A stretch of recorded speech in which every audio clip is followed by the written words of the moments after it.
नमस्कार दोस्तों। लंबे समय तक स्कूलों में यही पढ़ाया गया कि प्लूटो सौरमंडल का सबसे छोटा और सबसे ज़्यादा दूरी वाला ग्रह है। इसे सौरमंडल के 9वें ग्रह के तौर पर मान्यता मिली। प्लूटो की खोज 92 साल पहले 1930 में हुई थी, लेकिन एक ऐसा भी दिन आया जब इससे इसकी पहचान छीन ली गई। 26 अगस्त 2006 यही वह ऐतिहासिक तारीख थी जब इंटरनेशनल एस्ट्रोनॉमिकल यूनियन ने ग्रह का परिभाषा बदल दी और प्लूटो से 9वें ग्रह होने का खिताब छीन लिया गया। इस तरह सौरमंडल में आज सिर्फ 8 ग्रह को मान्यता दी गई है। यह खिताब छीनने के बाद प्लूटो को बौने ग्रह या ड्वार्फ प्लैनेट का दर्जा दिया गया है। प्लूटो एक ऐसा ग्रह रहा है जिसे उसके खोज के समय ही ग्रह की मान्यता मिल गई थी। 1930 में इसे इंटरनेशनल एस्ट्रोनॉमिकल यूनियन ने 9वें ग्रह का दर्जा दे दिया था। ऐसे में सवाल उठता है कि आखिर वह कौन सी वजह थी जिसके कारण प्लूटो से उसका खिताब छीन लिया गया, और वह स्टूडेंट कौन थी जिसने 92 साल पहले इसका नामकरण किया था। इस सवाल का जवाब जानने के लिए वीडियो में अंत तक बने रहे। 1990 के दशक में खगोल वैज्ञानिकों को सौरमंडल में कई ऐसे चीजें मिलने लगी थी जो प्लूटो की तरह थी। इसलिए एक नई बहस का जन्म हुआ कि सौरमंडल में ग्रहों की परिभाषा क्या होनी चाहिए, क्योंकि सभी इस तरह की चीजों को अगर ग्रह में डाल दिया जाता तो ग्रहों की संख्या बहुत ज्यादा हो जाता।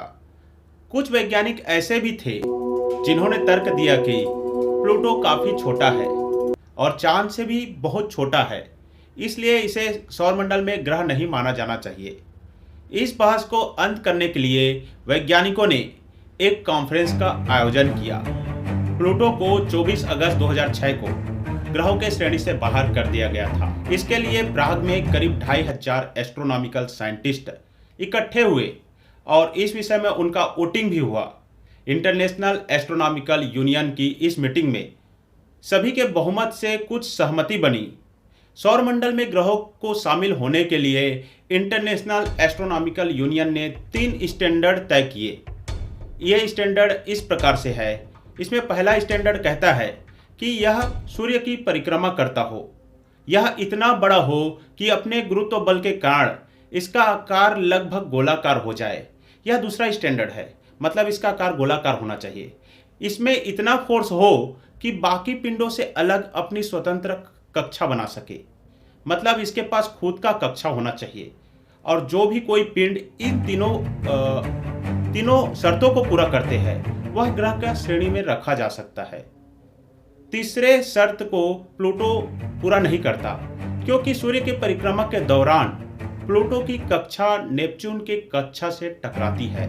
आइए जानते हैं कि प्लूटो का खोज कब और किसने की थी और इसका नामकरण कैसे हुआ था। प्लूटो का खोज 1930 में अमेरिकी वैज्ञानिक क्लाइव डब्ल्यू टॉम्बाग ने की थी। प्लूटो का नाम ऑक्सफोर्ड स्कूल ऑफ लंदन में 11वीं क्लास की छात्रा वेनेसिया बर्ने ने रखा था। वैज्ञानिकों ने लोगों से पूछा था कि इस ग्रह का क्या नाम रखा जाए, तो इस बच्ची ने इसका नाम प्लूटो सुझाया था। इस बच्ची ने कहा था कि रोम में अंधेरों के देवता को प्लूटो कहते हैं और इस ग्रह पर हमेशा अंधेरा ही रहता है, इसलिए इसका नाम प्लूटो रखा जाना चाहिए। प्लूटो 248 साल में सूर्य का एक चक्कर लगा पाता है। आशा करता हूं कि इस सेशन में दी गई जानकारी आपको अच्छा लगा होगा। यदि वीडियो अच्छा लगा है तो वीडियो को लाइक और शेयर कीजिए। बेल नोटिफिकेशन के साथ चैनल को सब्सक्राइब कीजिए ताकि आने वाले सेशन का नोटिफिकेशन आपको सर्वप्रथम प्राप्त हो। जय हिंद, जय भारत।